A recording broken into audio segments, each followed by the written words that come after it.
मित्रांनो, स्वागत करतो आपल्या यूट्यूब चॅनलवर. आपण बघणार आहोत सामाजिक शास्त्राचे 30 महत्त्वाचे प्रश्न. त्याचे 2 पार्ट आपण अपलोड केलेले आहे. त्याची लिंक तुम्हाला डिस्क्रिप्शन बॉक्समध्ये देण्यात येणार आहे. तिथे जाऊन क्लिक करू शकता आणि तिसरा पार्टला आपण सुरू करूया. प्रश्न क्रमांक 1 बघा.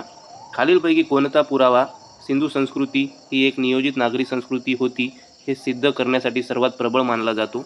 ऑप्शन ए, तेथील लोकांचे परकीय देशांशी असलेले व्यापारी संबंध. ऑप्शन बी, उत्खननात सापडलेले विविध प्रकारचे अलंकार आणि मातीची भांडी. ऑप्शन सी, रस्ते एकमेकांना काटकोनात छेदणारी पद्धत आणि सांडपाण्याची उत्तम व्यवस्था. ऑप्शन डी, धान्याची मोठी कोठारे आणि त्यातील धान्याचे अवशेष. मित्रांनो, 30 प्रश्न बघणार आहोत. प्रत्येक प्रश्नाचे उत्तर देत चला. सामाजिक शास्त्र खूप मोठा विषय आहे. हा प्रत्येक प्रश्न रिपीट होईल याची गॅरंटी नाही. त्यामुळे प्रत्येक प्रश्न आपल्याला आठवावं यासाठी प्रत्येक प्रश्नाचं उत्तर नक्की द्या. 30 प्रश्न घेणार आहोत. 30 पैकी किती गुण येणार आहे शेवटी सांगा. चॅनलवर नवीन असाल तर सबस्क्राईब करा, व्हिडिओला लाईक करा आणि प्रत्येक प्रश्नाचे उत्तर तुम्हाला आठवण राहावे यासाठी कन्फर्म द्या. प्रश्न क्रमांक पहिल्याचं उत्तर आहे ऑप्शन क्रमांक सी, रस्ते एकमेकांना काटकोनात छेदणारी पद्धत आणि सांडपाण्याची उत्तम व्यवस्था. प्रश्न क्रमांक बघा 2, विधान दिलेलं आहे. अकबराने मनसबदारी पद्धत सुरू केली कारण त्याला प्रशासनात लष्करी आणि नागरी पदांची सांगड घालून कार्यक्षमता वाढवायची होती. ऑप्शन ए बघा, विधान ए आणि आर दोन्ही बरोबर असून आर हे एचे योग्य अचूक स्पष्टीकरण आहे. ऑप्शन बी, विधान ए आणि आर दोन्ही बरोबर आहेत पण आर हे एचे अचूक स्पष्टीकरण नाही. ऑप्शन सी, विधान ए बरोबर आहे पण आर चुकीचे आहे. ऑप्शन डी, विधान ए आणि आर दोन्ही पूर्णपणे चुकीचे आहेत. प्रश्न व्यवस्थित बघा मित्रांनो. प्रश्नाचं उत्तर कन्फर्म आपलं कमेंटमध्ये द्यायचं आहे. का? कारण की आपल्याला आठवण राहील म्हणून. सामाजिक शास्त्र खूप मोठा सिलेबस आहे. काय विचाराल काही सांगता येत नाही. योग्य उत्तर कमेंटमध्ये द्यायचे जे की राहणार आहे ऑप्शन ए, विधान ए आणि आर दोन्ही बरोबर असून आर हे एचे योग्य स्पष्टीकरण आहे. प्रश्न क्रमांक बघा 3, रयतवारी आणि महालवारी या जमीन महसूल पद्धतीमधील मुख्य फरक कोणता होता? ऑप्शन ए, रयतवारीमध्ये जमीनदार महसूल गोळा करत असे तर महालवारीमध्ये शेतकरी स्वतः. ऑप्शन बी, रयतवारीमध्ये थेट शेतकऱ्यांशी करार होता तर महालवारीमध्ये संपूर्ण गावाला एक घटक मानले जाई. ऑप्शन सी, रयतवारी पद्धत उत्तर भारतात होती आणि महालवारी दक्षिण भारतात होती. ऑप्शन डी, या दोन्ही पद्धतीमध्ये महसूल आकारणीचे दर एक समान आणि स्थिर होते. प्रश्न क्रमांक 3, काय उत्तर राहणार आहे कमेंटमध्ये नक्की सांगा. व्हिडिओला लाईक केलं नसेल तर लाईक करून घ्यावे आणि कमेंटमध्ये जर सिरीज आवडत असेल तर YES टाईप करावे. एवढं सहकार्य आम्हाला नक्की करावे. या प्रश्नाचं उत्तर आहे ऑप्शन बी, रयतवारीमध्ये थेट शेतकऱ्याशी करार होता तर महालवारीमध्ये संपूर्ण गावाला एक घटक मानले जाईल. प्रश्न बघा 4, पृथ्वीच्या अपसूर्य स्थितीमध्ये खालीलपैकी कोणती घटना घडते? ऑप्शन ए, पृथ्वी आणि सूर्य यांमधील अंतर सर्वात कमी असते. ऑप्शन बी, पृथ्वी आणि सूर्य यांमधील अंतर सर्वात जास्त असते. ऑप्शन सी, पृथ्वीवर दिवस आणि रात्र समान तासाचे असतात. ऑप्शन डी, चंद्राचे गुरुत्वाकर्षण बल पृथ्वीवर सर्वाधिक प्रभावी असते. सांगायचं आहे आपल्याला पृथ्वीच्या अपसूर्य स्थितीमध्ये खालीलपैकी कोणती घटना घडते. प्रश्न क्रमांक 4चं उत्तर option A, B, C, D पैकी ऑप्शन बी, पृथ्वी आणि सूर्य यांमधील अंतर सर्वात जास्त असते. प्रश्न क्रमांक बघा 5, भारतीय राज्यघटनेच्या कलम 352 नुसार राष्ट्रीय आणीबाणी घोषित करण्यासाठी खालीलपैकी कोणती अट अनिवार्य आहे? ऑप्शन ए, केवळ पंतप्रधानांनी राष्ट्रपतींना तशी तोंडी सूचना देणे. ऑप्शन बी, केंद्रीय मंत्रिमंडळाने राष्ट्रपतींना लेखी स्वरूपात शिफारस करणे. ऑप्शन सी, संसदेच्या दोन्ही सभागृहांनी साध्या बहुमताने ठराव मंजूर करणे. ऑप्शन डी, सर्वोच्च न्यायालयाच्या मुख्य न्यायाधीशांची पूर्वपरवानगी घेणे. प्रश्न क्रमांक 5चं उत्तर काय राहणार आहे नक्की द्यावे. तर प्रश्न क्रमांक 5चं योग्य उत्तर राहणार आहे ऑप्शन बी, केंद्रीय मंत्रिमंडळाने राष्ट्रपतींना लेखी स्वरूपात शिफारस करणे. प्रश्न क्रमांक बघा 6, दक्षिण गोलार्धात गरजणारे 40 रोअरिंग फोर्टीज हे वारे कोणत्या अक्षांशाच्या दरम्यान अत्यंत वेगाने वाहतात? ऑप्शन ए, 10 अंश ते 20 अंश दक्षिण अक्षांश. ऑप्शन बी, 40 अंश ते 50 अंश दक्षिण अक्षांश. ऑप्शन सी, 60 अंश ते 70 अंश दक्षिण अक्षांश. ऑप्शन डी, 80 अंश ते 90 अंश दक्षिण अक्षांश. प्रश्न क्रमांक 6 योग्य उत्तर ऑप्शन बी, 40 अंश ते 50 अंश दक्षिण अक्षांश. प्रश्न क्रमांक बघा मित्रांनो 7, गिल्ड किंवा श्रेणी ही संज्ञा प्राचीन भारतीय इतिहासात कशाशी संबंधित आहे? ऑप्शन ए, राजाच्या पदरी असलेले विशेष लष्करी अधिकारी. ऑप्शन बी, व्यापारी आणि कारागीर यांचा व्यावसायिक संघटना. ऑप्शन सी, ग्रामीण भागातील न्याय निवाडा करणारी पंचायत. ऑप्शन डी, बौद्ध धर्मातील दीक्षा घेणाऱ्या भिक्षूंचा समूह.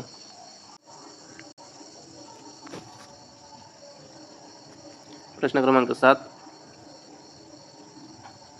लाईक केलं नसेल तर लाईक करा, व्हिडिओ कमेंटमध्ये येस टाईप करा आणि या प्रश्नाचं उत्तर द्या. ऑप्शन बी उत्तर राहणार आहे व्यापारी आणि कारागीर यांच्या व्यावसायिक संघटना. प्रश्न क्रमांक बघा 8. विधान आहे, विषुव व वृत्तीय प्रदेशात दररोज दुपारी पाऊस पडतो. त्याचे कारण अतिउष्णतेमुळे बाष्पीभवन वेगाने होऊन ऊर्ध्वगामी वारे अभिसरण क्रिया घडवून आणतात. ऑप्शन ए, विधान ए आणि आर दोन्ही बरोबर असून आर हे एचे योग्य स्पष्टीकरण आहे. ऑप्शन बी, विधान ए आणि आर दोन्ही बरोबर आहेत पण आर हे एचे योग्य स्पष्टीकरण नाही. ऑप्शन सी, विधान ए चुकीचे असून आर हे विधान पूर्णपणे सत्य आहे. ऑप्शन डी, दोन्ही विधाने भौगोलिकदृष्ट्या चुकीची आहेत. बघा मित्रांनो, काय उत्तर राहणार आहे नक्की सांगा प्रश्न क्रमांक 8चं. तर ऑप्शन ए बरोबर उत्तर राहणार आहे. दोन्ही विधाने बरोबर आहेत आणि आर हे याचे योग्य स्पष्टीकरण आहेत. प्रश्न क्रमांक बघा 9. 1916च्या लखनौ कराराचे भारतीय स्वातंत्र्य चळवळीतील सर्वात महत्त्वाचे फलित कोणते? ऑप्शन ए, सविनय कायदेभंग चळवळीला अधिकृतपणे सुरुवात झाली. ऑप्शन बी, जहाल आणि मवाळ गटांचे ऐक्य तसेच मुस्लिम लीगशी राजकीय सहकार्य झाले. ऑप्शन सी, ब्रिटिशांनी भारतीयांना पूर्ण स्वातंत्र्याची लेखी हमी दिली. Option D, doctor Annie Besant यांची काँग्रेसच्या अध्यक्षपदी निवड झाली. 1916च्या लखनौ कराराचे भारतीय स्वातंत्र्य चळवळीतील सर्वात महत्त्वाचे फलित कोणते होते?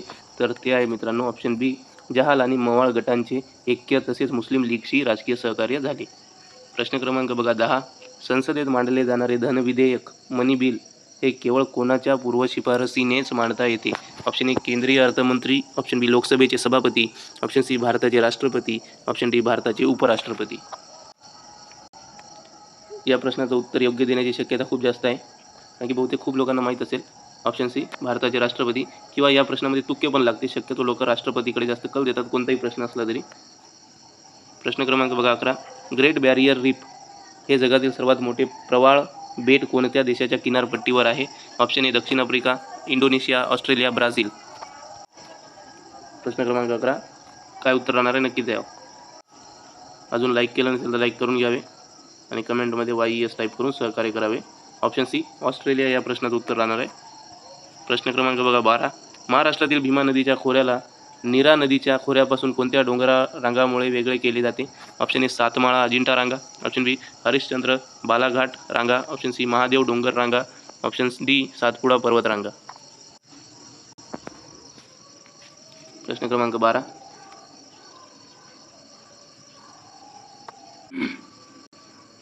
योग्य उत्तर आहे ऑप्शन सी, महादेव डोंगर रांगा. प्रश्न क्रमांक बघा 13. खालीलपैकी कोणत्या घटनात्मक तरतुदीमुळे भारताला धर्मनिरपेक्ष राष्ट्र म्हटले जाते? ऑप्शन ए, संसदेत धार्मिक ग्रंथांचे वाचन करणे बंधनकारक नाही. ऑप्शन बी, राज्यसंस्था कोणत्याही विशिष्ट धर्माचा पुरस्कार करणार नाही व भेदभाव करणार नाही. ऑप्शन सी, सर्व धार्मिक सणांना सार्वजनिक सुट्ट्या जाहीर केल्या जातात. ऑप्शन डी, भारतात केवळ अल्पसंख्याकांना धार्मिक स्वातंत्र्य दिले गेले आहे. नक्की उत्तर द्यावे या प्रश्नाचं.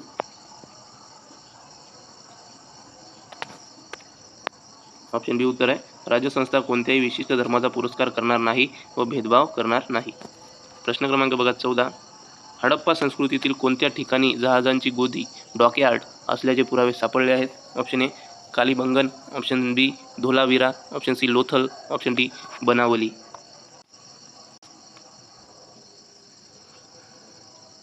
प्रश्न क्रमांक 14चं उत्तर आहे ऑप्शन सी, लोथल. लक्षात ठेवायचं आहे. प्रश्न क्रमांक 15.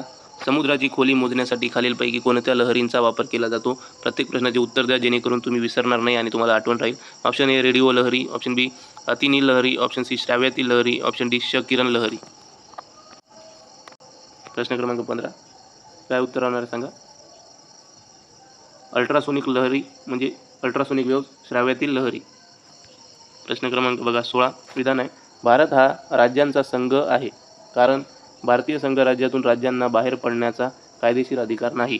ऑप्शन ए, विधान ए बरोबर आहे पण आर चुकीचे आहे. ऑप्शन बी, विधान ए आणि आर दोन्ही बरोबर असून आर हे याचे योग्य स्पष्टीकरण आहे. ऑप्शन सी, विधान ए चुकीचे असून आर बरोबर आहे. ऑप्शन डी, दोन्ही विधाने परस्पर विरोधी आणि चुकीची आहेत. प्रश्न व्यवस्थित बघा, ऑप्शन व्यवस्थित बघा आणि उत्तर कमेंटमध्ये नक्की द्या. प्रश्न क्रमांक 16 चालू आहे, त्याचं उत्तर राहणार आहे ऑप्शन बी, विधान ए आणि आर दोन्ही बरोबर असून आर हे याचे योग्य स्पष्टीकरण आहे. प्रश्न क्रमांक बघा 17. थॉर्नवेट यांच्या हवामान वर्गीकरणानुसार महाराष्ट्राचा बहुतांश भाग कोणत्या हवामान प्रकरणात येतो? ऑप्शन ए, ओले हवामान. ऑप्शन बी, निमशुष्क हवामान. ऑप्शन सी अतिवृष्टीचे हवामान, ऑप्शन डी टुंड्रा हवामान. प्रश्न क्रमांक 17 या प्रश्नाचं उत्तर आहे ऑप्शन बी निमशुष्क हवामान. प्रश्न क्रमांक 18 1857च्या उठावानंतर ब्रिटिश पार्लमेंटने कोणता कायदा करून ईस्ट इंडिया कंपनीची सत्ता संपुष्टात आणली? Option A Pitt's India act 1784, option B regulating act 1773, option C government of India act 1858, option D Indian council act 1861.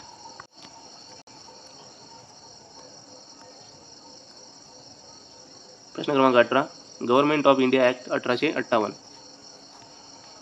प्रश्न क्रमांक 19 भारतीय राज्यघटनेतील मार्गदर्शक तत्त्वे डायरेक्टिव्ह प्रिन्सिपल्स कोणत्या देशाच्या घटनेवरून घेण्यात आली आहे? Option A America, option B Ireland, option C Canada, option D Soviet Union. तर भारतीय राज्यघटनेतील मार्गदर्शक तत्त्वे आयर्लंड या देशाच्या घटनेवरून घेण्यात आली आहे. प्रश्न क्रमांक बघा 20 आशियातील सर्वात मोठी लोखंड आणि पोलाद बाजारपेठ महाराष्ट्रात कोणत्या ठिकाणी आहे? Option A Nagpur, option B Kalamboli, option C Aurangabad, option D Kolhapur.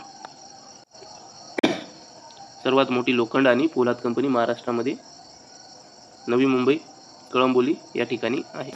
प्रश्न क्रमांक बघा 21 प्रार्थना समाजाची स्थापना खालीलपैकी कोणाच्या प्रेरणेतून झाली?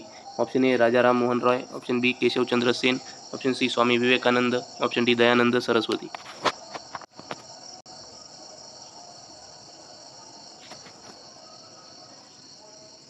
उत्तर आहे मित्रांनो ऑप्शन बी केशवचंद्र सेन. प्रश्न क्रमांक बघा 22 भूकंपाच्या कोणत्या लहरीमुळे पृथ्वीच्या पृष्ठभागावर सर्वात जास्त हानी किंवा विध्वंस होतो?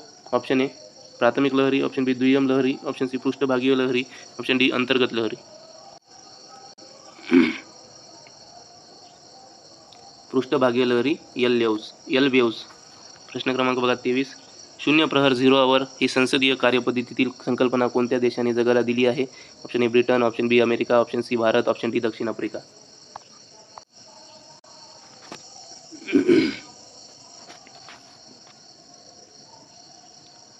तर 0 आवर शून्य प्रहर ही संसदीय कार्यपद्धती संकल्पना भारत देशाने जगाला दिलेली आहे. प्रश्न क्रमांक बघा 24 चोल राजवटीत ग्राम प्रशासनासाठी कोणती संस्था अत्यंत प्रभावीपणे काम करत असते? ऑप्शन ए मनसब, ऑप्शन बी ऊर आणि सभा, ऑप्शन सी इतका, ऑप्शन डी वतन.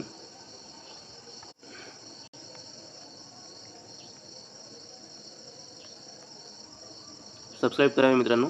उत्तर आहे ऊर आणि सभा. प्रश्न क्रमांक बघा 25 national highway authority of India NHAI नुसार भारतातील सर्वात लांब राष्ट्रीय महामार्ग कोणता? Option A national highway 7, option B national highway 44, option C national highway 48, option D national highway 2. 25 number उत्तर काय सांगा? ऑप्शन बी नॅशनल हायवे 44 सर्वात लांब राष्ट्रीय महामार्ग आहे. प्रश्न क्रमांक 26 विधान सायमन कमिशनवर भारतीयांनी बहिष्कार टाकला कारण या कमिशनमध्ये एकही भारतीय सदस्य समाविष्ट नव्हते. ऑप्शन ए विधान ए आणि आर दोन्ही बरोबर असून आर हे योग्य स्पष्टीकरण आहे, ऑप्शन बी विधान ए बरोबर आहे पण आर हे अयोग्य कारण आहे, ऑप्शन सी विधान ए आणि आर दोन्ही चुकीचे आहेत, ऑप्शन डी विधान ए चुकीचे असून आर बरोबर आहे. व्यवस्थित प्रश्न बघा, व्यवस्थित चारही ऑप्शन बघा आणि कमेंटमध्ये आपलं योग्य उत्तर काय नक्की सांगा. ऑप्शन ए योग्य उत्तर आहे. विधान ए आणि आर दोन्ही बरोबर असून आर चे योग्य स्पष्टीकरण आहे. प्रश्न क्रमांक 27 पंचायती राज व्यवस्थेला घटनात्मक दर्जा खालीलपैकी कोणत्या घटना दुरुस्तीने देण्यात आला? ऑप्शन ए 42वी, ऑप्शन बी 73वी, ऑप्शन सी 74वी, ऑप्शन डी 86वी.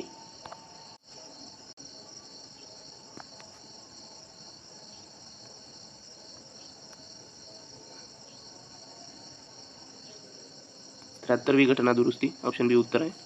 प्रश्न क्रमांक बघा 28 वातावरणातील नायट्रोजन वायूचे प्रमाण अंदाजे किती टक्के आहे? Option A 21%, option B 0.03%, option C 78%, option D 0.93%.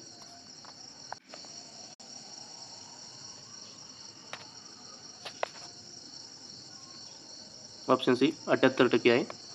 प्रश्न क्रमांक बघा 29 सातवाहन राजा हाल याने कोणत्या प्राकृत भाषेत गाथा सप्तशती हा ग्रंथ लिहिला? Option A Magadhi, option C Maharashtri, option C Pali, option D Sanskrit. यानंतर 30वा प्रश्न आहे. 30 प्रश्न झाल्यावर किती स्कोर आपल्याला आला? सामाजिक शास्त्रामध्ये वेगवेगळे प्रश्न येतात तर प्रत्येक प्रश्नाचे उत्तर देऊन 30 पैकी किती गुण आले नक्की सांगायचे आहे. 29 नंबरच्या प्रश्नात उत्तर आहे महाराष्ट्री भाषा. प्रश्न क्रमांक 30 बघा शेवटचं कर्कवृत्त ट्रॉपिक ऑफ कॅन्सर भारताच्या एकूण किती राज्यांमधून जाते? ऑप्शन ए 6 राज्य, ऑप्शन बी 7 राज्ये, ऑप्शन सी 8 राज्ये, ऑप्शन डी 9 राज्ये. तर कर्कवृत्त भारताच्या एकूण 8 राज्यांतून जाते. थँक्यू मित्रांनो. शेवटपर्यंत येण्यासाठी लाईक करा, शेअर करा, कमेंट करा, सबस्क्राईब करा. PDF टेलिग्राम चॅनलवरून डाउनलोड करा. Thank you so much.